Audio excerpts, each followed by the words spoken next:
आज के इस टॉपिक पे बात करेंगे जो हमारे टीआरटी के डी रॉड के बारे में। तो चलिए हम वीडियो को स्टार्ट करते हैं। सबसे पहले हम ओएचई में डी रॉड का प्रयोग करते हैं, जो हमारे 25,000 वोल्ट वो सप्लाई जो कटने के बाद फिर भी हमारा लाइन जो है ना चार्ज रहता है। कितना चार्ज रहता है? कम से कम 250 से 3,000 वोल्ट लाइन चार्ज रहता है। तो जीरो करने के लिए हम डी रॉड का प्रयोग करते हैं, और डी रॉड लगाने से पहले हमें क्लैंप सबको चेक करना है। ये देखिए, ये क्लैंप है, ये दोनों साइड क्लैंप है, बोथ साइड, ठीक है। तो इसको या तो मास्ट में क्लैंप कर सकते हैं, और नहीं तो हम रेल में क्लैंप कर सकते हैं, ठीक है। तो देखिए, ये जो हमारा केबल है, यह केबल जो है इसको चेक करना है कि यहाँ से ना कट जाता है वायर, इसका स्टैंड। तो अगर 20% से ज़्यादा अगर स्टैंड करता है तो हम इस डी रॉड का प्रयोग में नहीं ला सकते हैं। अगर 10% 5% करता है तो इसको प्रयोग कर सकते हैं, ठीक है।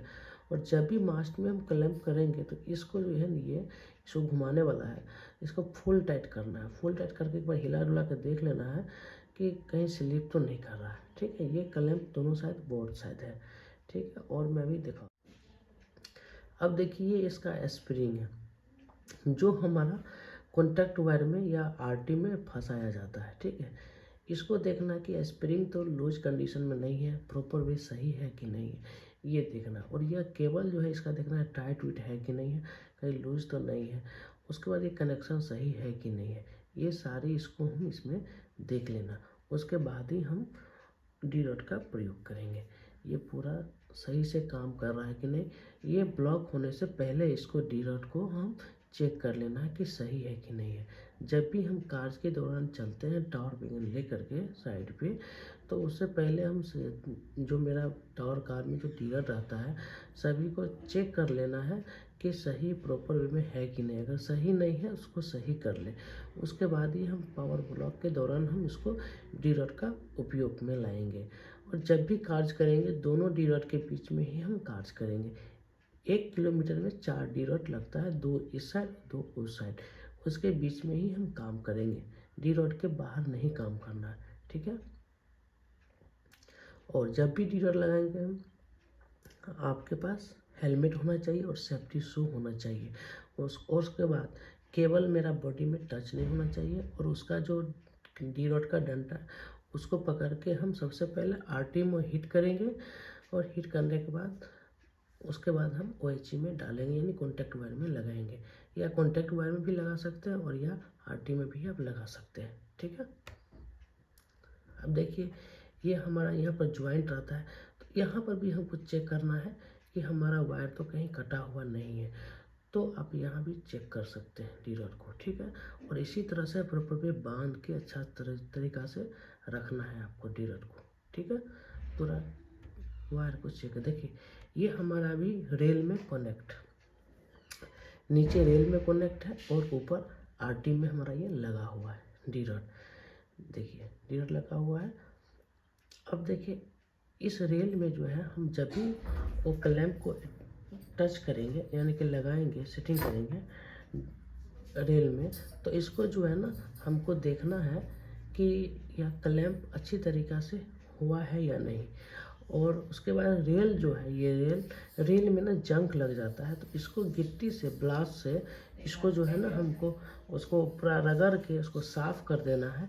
उसके बाद ही हम इसको क्लैंप करेंगे, ताकि जंग नहीं रहेगा, तो आपको अच्छा से एकदम वो जो है कंटिन्यूटी ये बनेगा अर्थ का, ठीक है। तो इसलिए हम इसको साफ़ कर देते हैं बढ़िया से। उसके बाद हम फुल टाइट करते हैं ये क्लैंप को।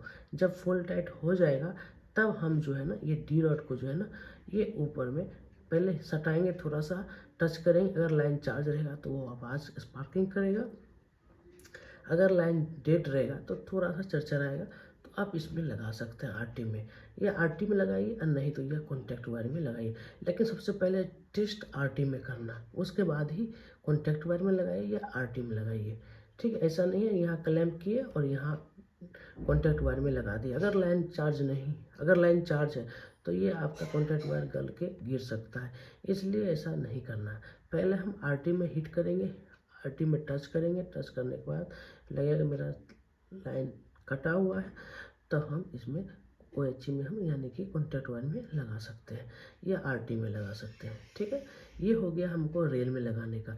उसके बाद भी हम मास्ट में कैसे क्लैंप करते हैं, उसके बाद ये डिवट उतारने का सही तरीका क्या है। जब देखिए अगर यहाँ से सबसे पहले हमको अगर पावर ब्लॉक ख़त्म होगा, जब बोलते हैं सर लोग कि डिवट उतारना है, तो सबसे पहले हमको इसको उतारना है ऊपर से। ऊपर से डिवट उतारने के बाद हम फिर इसको क्लैंप को यहाँ से खोलना है नीचे से।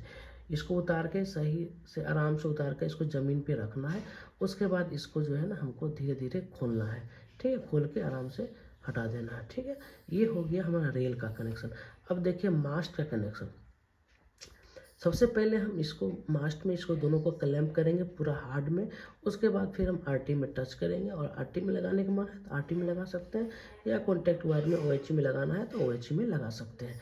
ठीक है, जब भी हम मास्ट में क्लैंप करते हैं तो हम मास्ट में डिवट को क्लैंप कर रहे हैं, तो सबसे पहले हम मास्ट में इसको क्लैंप करने के बाद इसको देखना, हिला करके भी ये प्रॉपर वे टाइट है कि नहीं। उसके बाद ही हम आरटी में टच करेंगे। आरटी में टच करने के बाद लगेगा कि हमारा लाइन जो है पावर या शट डाउन है यानी कटा हुआ है, तभी हम आरटी में फंसाएंगे या OHE में यानी कि कॉन्टैक्ट वायर में लगाएंगे। ठीक है, अगर लगेगा कि नहीं लाइन चार्ज है तो नहीं लगाएंगे। ठीक है, पहले पूरा प्रॉपर पे हम पता करेंगे कि मेरा लाइन चार्ज है या नहीं है। अगर मालूम चला कि लाइन कट गया है तो आराम से इसको फिर भी हीट करेंगे। हीट करने के बाद ही इसमें पूरा फंसाएंगे। ठीक है, ये हो गया। और जब भी डिवट लगाएंगे उस समय हमारा केबल से कोई संपर्क नहीं होना चाहिए बॉडी में, क्योंकि अगर खुदा ने खास्ते अगर लाइन चार्ज रहे तो केबल गलेगा, तो आपके शरीर में अगर बॉडी में टच रहेगा तो आपको भी करंट लगने की संभावना रहेगा 100%। इसलिए केबल अपने बॉडी से दूर रखना है। केवल ये जो डिवट है, ये डंडा है, सिर्फ यही पकड़ के ये इसमें टच करना है, हीट करना है। ठीक है, आटे में समझ गए। और उसके बाद उतारते के समय सबसे पहले ऊपर से यहाँ से उतारना है, इसको डंडा को ऊपर करके इसको उतारना। उसके बाद इसको अच्छा से नीचे में ज़मीन पे रखना। उसके बाद इसको दोनों को फिर क्लैंप को बाद में खोलना है। ठीक है, ये हो गया डिवट उतारने का और लगाने का सही प्रोसेस तरीका। ठीक है, और इसका स्टैंड बीच बीच में इसका देखिए केबल यहाँ से जो है ना कट जाता है, तो ये बीच बीच में चेक करना है। 20 यानी कि 20% से ज़्यादा अगर डिवट का स्टैंड कट रहा है तो आप उस डिवट का उपयोग में नहीं ला सकते हैं। उसको मेंटेनेंस करके उसके बाद ही डिवट को नेक्स्ट यूज में ला सकते हैं। ठीक है, तो केबल का जो भी स्टैंड है 20% से ज़्यादा कट नहीं होना चाहिए। ठीक है, देखिए लगाने का है, देख लिए। मास्ट है, इसको बोलते हैं ये पोर्टल मास्ट। ठीक है, ये हमारा पोर्टल है, ये न्यू पोर्टल है अभी है। देखिए उसके बाद ये कॉन्टैक्ट वायर का ड्राम है, ये कॉन्टैक्ट वायर है। इसका जो डायर आता है 12.24 डायर आता है इसका कॉन्टैक्ट वायर का। ठीक है, उसके बाद ये इंसुलेटर है। देखिए ये हमारा 910 ST इंसुलेटर है, इसको बोलते हैं हम ST इंसुलेटर। और यह जो है BT इंसुलेटर है। ये हमारा ST इंसुलेटर हो गया। ये हमारा कौन सा हुआ, BT इंसुलेटर। ठीक है, अब देखिए ये हमारा 910 इंसुलेटर है। ये हमारा कौन सा है, 910 इंसुलेटर। ठीक है, ये देखिए हमारा ST इंसुलेटर हो गया, ये हमारा BT इंसुलेटर हो गया। ठीक है, ये हमारा BT इंसुलेटर है। अब देखिए यही हमारा डिवट का क्लैंप है। यहाँ से जो ना स्टैंड ना कटना स्टार्ट हो जाता है, तो 20% से दोस्तों ज़्यादा कट गया तो डिवट को नहीं उपयोग में लाना है। ठीक है, और ये नट बोल्ट हमेशा टाइट होना चाहिए, ये सब चीज़ पर ध्यान देना है। ठीक है, और ये स्प्रिंग भी लूज नहीं होना चाहिए, ये भी सही प्रॉपर में काम कर रहा है कि नहीं कर रहा है, ये भी आपको देखना है। ये सब नट बोल्ट यहाँ से पूरा टाइट पोजीशन में होना चाहिए। ठीक है, और ये जो देख रहे हैं ये यहाँ से भी देखना है कि काम कर रहा है कि नहीं, ये सब कुछ टाइट है कि नहीं है, ये सभी चेक करना है। ठीक है, महीने में कम से कम एक बार चेक करना जरूरी है। ठीक है, अब देखिए डी रॉड के बारे में पूरा विशेष बताते हैं।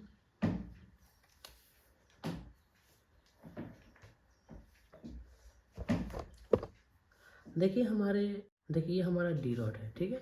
ये हमारा अभी रेल में क्लैंप है, ठीक है। यह जो है 7.5 मीटर का ये केबल जो देख रहे हैं, इसका लेंथ जो होता है 7.5 मीटर का होता है। कितना मीटर होता है? 7.5 मीटर का। और यह जो है यहाँ से जो है ना 2 क्लैंप निकला है, ठीक है।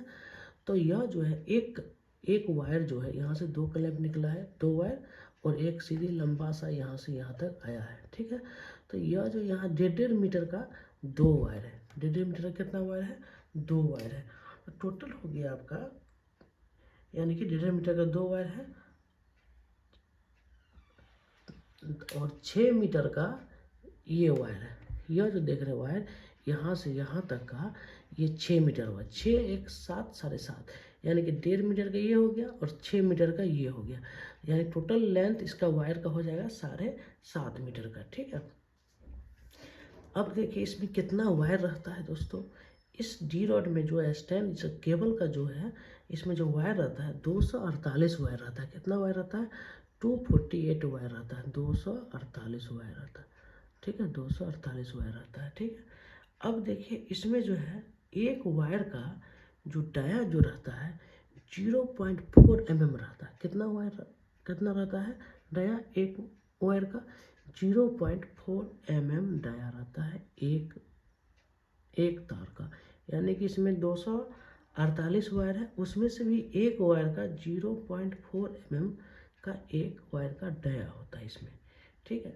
और यह जो है टोटल केबल का जो ये इसका जो डाया होता है वो 20 mm का रहता है। कितना mm का रहता है? 20 mm का। उसके बाद इसका लेंथ बता दिए। और यह 3 डंडा मिला करके, एक डंडा, 2 डंडा, फिर यह 3 डंडा मिला करके इसका जो लेंथ होता है वह 5 मीटर होता है, यानी कि 5 मीटर का होता है, ठीक है। और इसका केबल का जो लेंथ होता है टोटल यहाँ से यहाँ तक का 7.5 मीटर का होता है, ठीक है। अब देखिए यह जो डिस्चार्ज रॉड का जो वेट होता है 8 से 10 kg का इसका वेट रहता है डिस्चार्ज रॉड का। पूरा डंडा और क्लैंप सेट और ये केबल के सेट सब मिला करके 8 से 10 kg का इसका वेट रहता है, ठीक है। और यह जो है 25 kV जो OHE में यह डीलर का उपयोग में हम लाते हैं। और यह जो है 25 kV से 650 एम्पियर तक इसका कैपेसिटी है सहने का। ये डी रॉड यह कर सकता है इतना कैपेसिटी तक, ठीक है। ये हमारा डी रॉड का हो गया, ठीक है।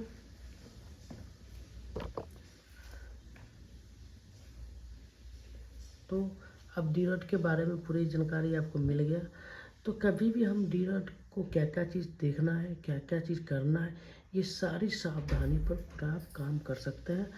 अगर स्टैंड बाई कटा हुआ रहेगा तो डी रॉड का प्रयोग में नहीं लाना है। अगर 20% से ज़्यादा स्टैंड कटेगा तो उस डी रॉड का प्रयोग में नहीं लाए, क्योंकि अगर लाइन अचानक कहीं चार्ज हो रहा है तो वह आपका काम में नहीं आएगा। इसलिए स्टैंड 20% समय आपको लाइन डी रॉड को आपको चेंज कर देना है, यानी कि उसको मेंटेनेंस में ला देना है और मेंटेनेंस करके ही दोबारा डी रॉड का प्रयोग में हम लाएंगे, अन्यथा नहीं लाएंगे।